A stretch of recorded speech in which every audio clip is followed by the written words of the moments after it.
found this website, and this website where you can type in a single word, and the word will then tell you. It's called Answers of the Public. And then the word will tell you what the top 200 Google or YouTube searches are on that word. So I typed in the word parenting, and it put out the top, like about 100 to 200 top things that people ask Google regarding parenting. And I want to share with you some of the things that I found to be kind of interesting. It doesn't rank them from like number 1 to 200, but here's something I found. Why parenting classes should be mandatory? That's a popular answer. It makes me wonder, like, who is asking that? Like, is it the salty, like, angry wife who's typing it because she's so pissed off at her parents? Or is that just like, the salty 13-year-old who's mad at her mom because, she can't be on Snapchat at 11 o'clock on a Wednesday night, right? But what's also on there is why parenting classes should be mandatory is, for some reason, is why parenting classes should not be mandatory. So now it's like, what is going on here? Who is typing this? It makes me think like maybe the person typing it has like court mandated parenting classes, because I get those emails occasionally like, can I get a certificate from your program? All right, how about this one? When parenting feels like a burden. Now, I think you can all relate to that. I don't think I've ever typed that into Google, and I don't think you have either. But I mean, that's sad, and that's real that there's so many people out there typing that in when parenting feels like a burden. What's interesting about this website is it produces these categories of like cans, whys, whens, whats, ares. And so I'm actually just reading you see some of them. This one's kind of interesting, very interesting to me. I don't know how I feel about this. This one's called, Can Parenting Cause Autism? Very interesting. Like, it makes me so curious, like who would be typing that in? I want to try to make a joke right now, and I hope it's appropriate. I hope I can make a joke about autism. And so one of the things that I have joked about this before is that, there's these trends that go on with kids. And when we were, kids, we were all about the trends too. And one of a big trend that's going on all around our country is these trends to kind of be more like, I'm either trans or I'm pansexual or I'm gender fluid, and all these terms. And while there is some absolute real psychological things that's happening with our kids, many adults and professionals and just regular old parents just like you and I believe that it's also a big trend. And so what is actually happening now is a new trend. And if it hasn't hit up in your state yet, well, just get ready, because it's going to hit your state. Because if it hits in California, it means it's coming everywhere. And the trend is that these kids now are going around telling each other that they have autism. It's like a new thing that they're doing, and they're serious about it. They're like, I think I have autism. I took a test on the internet. And so, yes, I think that is what kids are probably typing in. Friggin' teenagers, can parenting cause autism? All right, how about this one? What parenting styles create narcissists? All right, who is typing this stuff? Like, that is another hot button word. Now, I know if you've been divorced, I already know for a fact that you are either being called a narcissist by your ex, or you are calling your ex a narcissist. Now, that's just like a joke, but that is like another term. Like, we get these terms and we go around everybody. Every call I get from a consult call is like, so tell me, how can I help you today? Yeah, well, I'm divorced, and I used to be married to a narcissist. Okay, that's just like a day in the life of me right there. All right, how about two more? Are parenting styles passed down? That is deep, right? Are parenting styles passed down? People are typing that into Google and YouTube. And how about this one? What parenting style is best? Now, yeah, big fan of that. And it's pretty cool because there's just so much research that's been coming out in the last 15 years. Neurological research, emotional research, child research, brain research. And I want to be, while I'm not a PhD or a researcher, one of the things that I like to describe myself is I'm just kind of like a megaphone. I try to take some of these reports or with some of these fancy doctors writing these books, And these people are normally kind of geeks and they're nerds and they're really hard to listen to. It's like you maybe go to their convention, which you don't go because they're not invited to go. They don't like speak at parenting conventions because they're so dang boring. And I like to take what those people say and just and put on my pink sweatshirt and my hat and just like try to spit it out like a normal people way of understanding it. And I hope that's how you view me, is like I'm like I talk like a regular kind of regular dumb person because I can't really talk like in a smart way. And I just try to take these higher concepts and spit them out into regular terms that at least I can understand. So yeah, that makes me wonder like why parenting styles is what parenting styles is best. But what I wanted to share with you today is why is is one of the things that really struck me on there. I hope I'm not spending too much time wasting your time on this. But what was on there, which really, really connected me, is what I wanted to share real briefly with you about, is why are parents so bad at parenting? That is on there. Now, I'm kind of changing my tone here because I do know for certain that, I don't know that for certain, I don't know why I said that. That had to be a child that had to write that, but not just one child. Probably hundreds of thousands, if not many millions, have typed that into Google. And these are just really hurting kids. And maybe they're hurting because they can't play, 7 hours of Xbox, or they can't have 20 scoops of ice cream, or drop out of school and become a professional gamer. But maybe not. Maybe they're just really hurting because they're raised and I just wanted to, raised in a really negative fashion, or raised with parents that don't really either care about them or care about their feelings or want to work with them. So why are parents so bad at parenting? I made 3 thoughts for you that I wanted to share with our small live group here today. Here's 3 thoughts for you. And I'd love to get your thoughts after I share my thoughts with you. Is our kids trigger our past hurts. Our kids trigger our past hurts. Real life story. My mother used to parent us with a lot of aggression, threats, and even rage. And so I became an avoider, a conflict avoider. And I've shared this more details of this story. I'm going to share you a dark story right now about how, our early childhood development there, really shapes us as young adults and then adults. So we have nature and nurture, and we all know they're both very real. And so when I was a senior in high school, I was about this size, 6'2", 180 pounds. I lifted weights 5 days a week, and my mother got into my face like she had done many times in my life. And she put her finger right in my face, and I don't know what she was saying, but it was very intimidating. And she never hit us, but it was like she was gonna hit us, or she was cussing us out or calling us names. And she didn't do this like very often, but something flipped in my head. And what flipped in my head is that I'm a freaking man. Like, I am a huge man. And I got in fights, I win fights. My friends are huge monsters, and we're huge dudes that lift weights, and we're like all athletes, and like what is happening? And so what happened was that I put my finger right back into my mother's face, and I got extremely serious in my tone. And I don't really want to do it right now for you. I don't want to show you what I did. But essentially what I did is I told her, don't you ever, ever get into my face like this again. Don't you ever do this to me again. I'm not going to take it. And I hovered over this woman called my mother. And that was the last time my mom ever did something like that to me. And she's done a lot of other really, really horrible things that are similar to that, even recently. But this is just why I have a lot of boundaries around that woman, physical boundaries, emotional boundaries, and my sisters do too. But I do love her.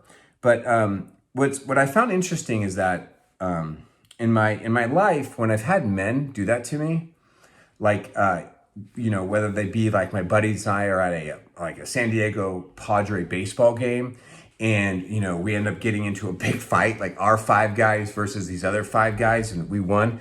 And it doesn't like trigger me. It doesn't bother me, right? It's like when I haven't got into that many fights in my life, but it doesn't like, if someone gets in my face, like they want to hit me, like kind of like there's this calming sense that comes over me. And I think to myself, okay, how am I going to use my words to diffuse this person? Or what do I do to defend myself? And it doesn't I don't freak out. But just like many normal men have experience in their marriage and their parenting, my children and my wife have gotten in my face before in a very aggressive way, in a very similar way, just like my mother, used to. And it's just really, really hard on me. It really messes with me. It really triggers my past hurts and my past traumas, and it's really hard. But this is an extreme story of what happens to us, maybe every day in parenting. Maybe every day, maybe not every day, but maybe once a week, is that we see our kids acting in a certain way.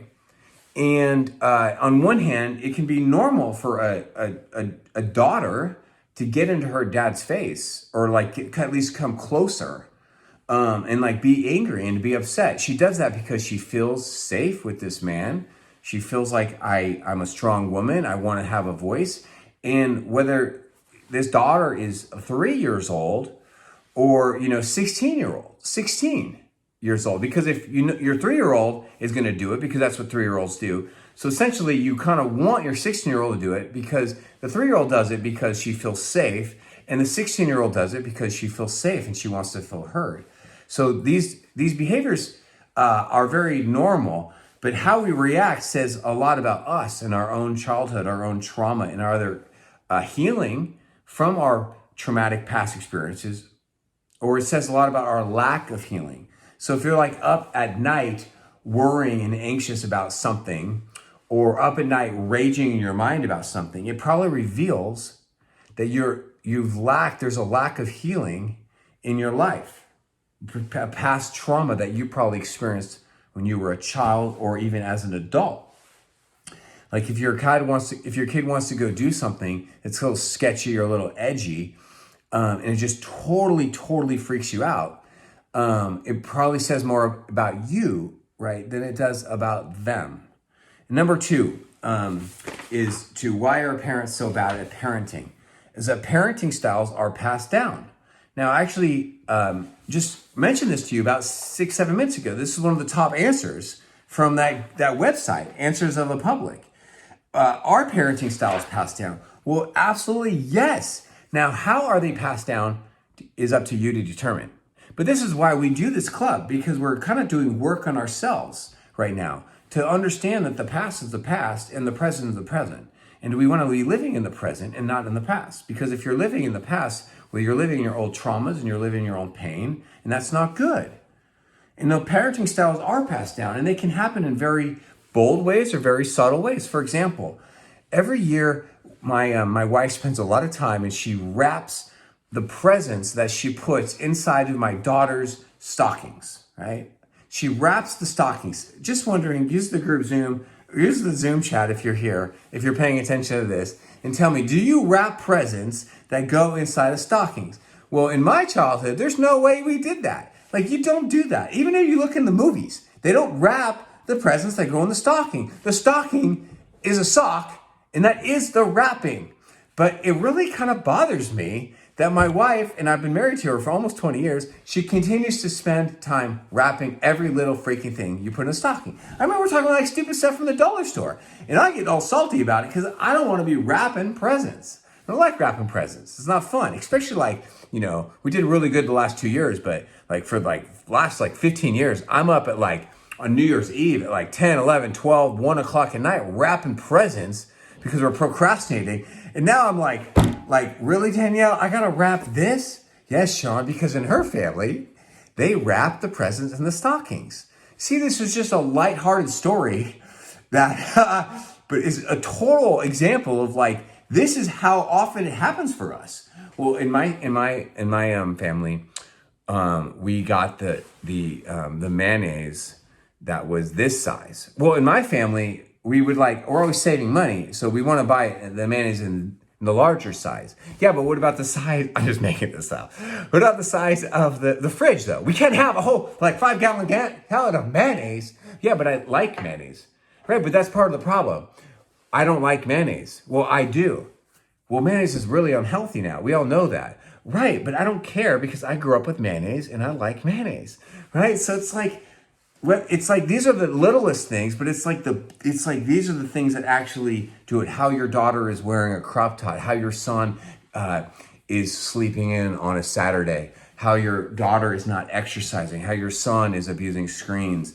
I mean, these are all normal things that we struggle with, but how we react and respond to them says more about us than it does about them.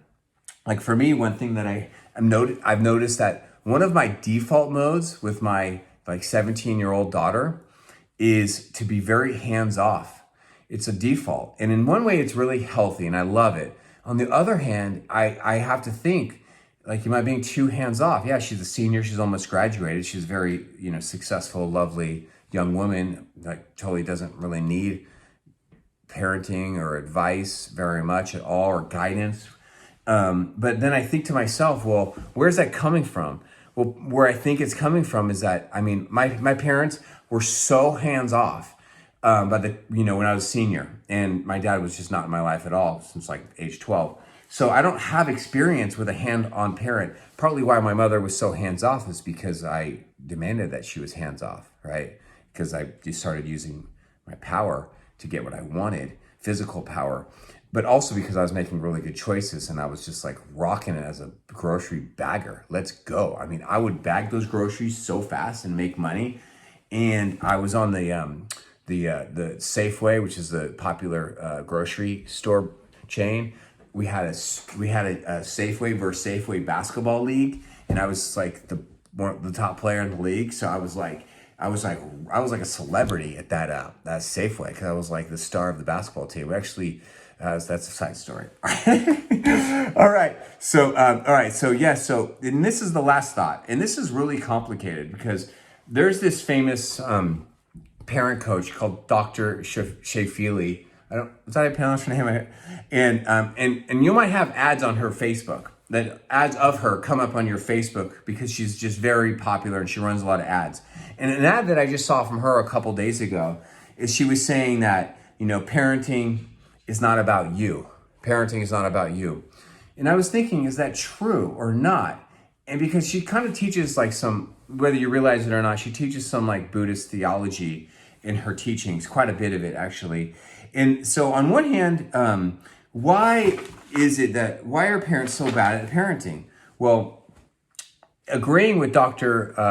Shafili is that we make parenting so much in our own ego and our own selfish desires. Whether that be like an obvious example is like we want our kid to look pretty and not dress like a certain way or not dress in bad brands, or we want them to present themselves. We don't want our teenage son wearing pajama pants and Crocs out of the house because they look like a homeless person, which is definitely like one of my least favorite trends right now. Like, why is it that you go out to a local store and you see over half the teenage dudes you see right now, they're wearing pajama pants and Crocs? That's a sign of how old I'm getting. That I look at that, I'm like, dude, really, man? Dude, come on. I was pegging my pants with Jordans back in the day, looking clean, dude. Vanilla Ice stripes up in my hair, and you look like you just rolled out of bed. And you're wearing gardening shoes that were originally made for old ladies, bro.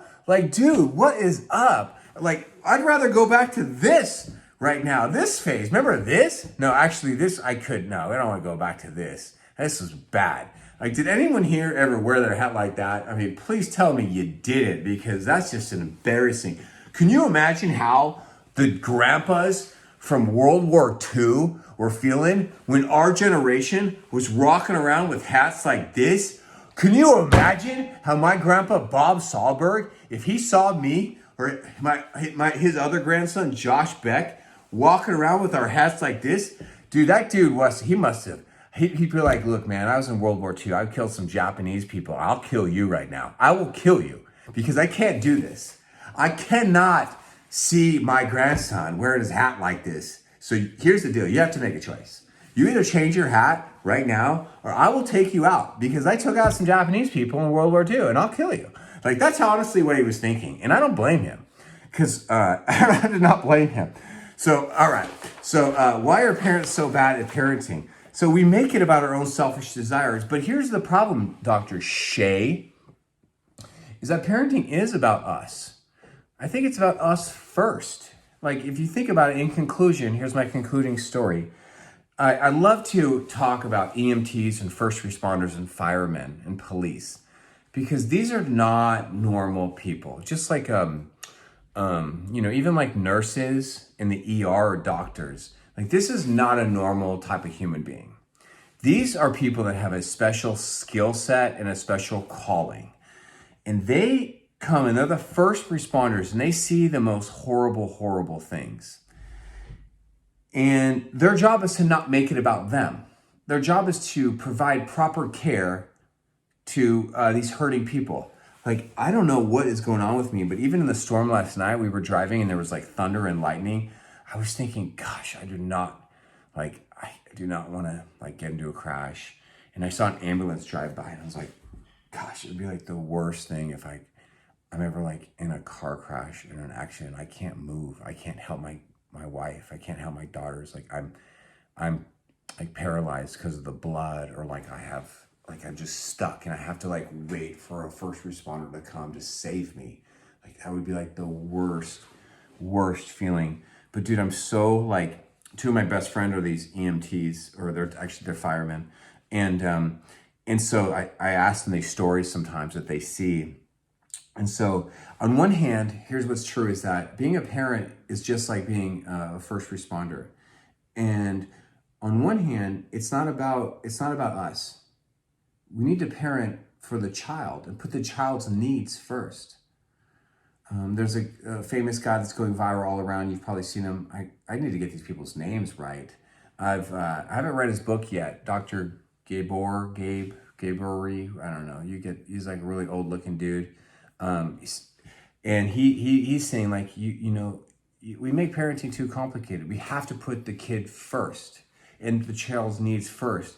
And on one hand, it's like we have two different opposing views. And on one hand, that's true too. But here's what I think is true. Here's my contribution, is that if you're going to be a great EMT, you've got to put your mind first, and you've got to get yourself ready to be the best EMT.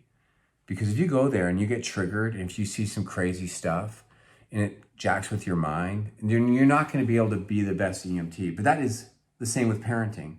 If we go through parenting and we don't really do work on ourselves, we're always going to be flashing back to our own past traumas, or we're always going to be kind of living in our own selfish ego. And we're not going to be putting the kids first. So therefore, similar illustration is that when you're on an airplane and the people say, hey, before you go on a flight, hey, in a case of emergency, there's going to be these masks that pop out. And all you parents, you got to put your mask on first. I know you're going to be tempted because you're going to see your kid hurting and gasping for air, but don't do that. You have to take care of yourself first, and then you take care of your kids. And I think that is the truth, and that is where we want to be.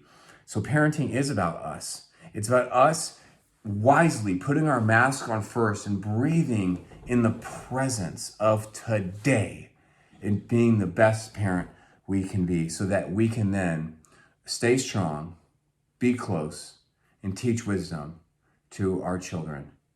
Thanks for letting me share this with you all.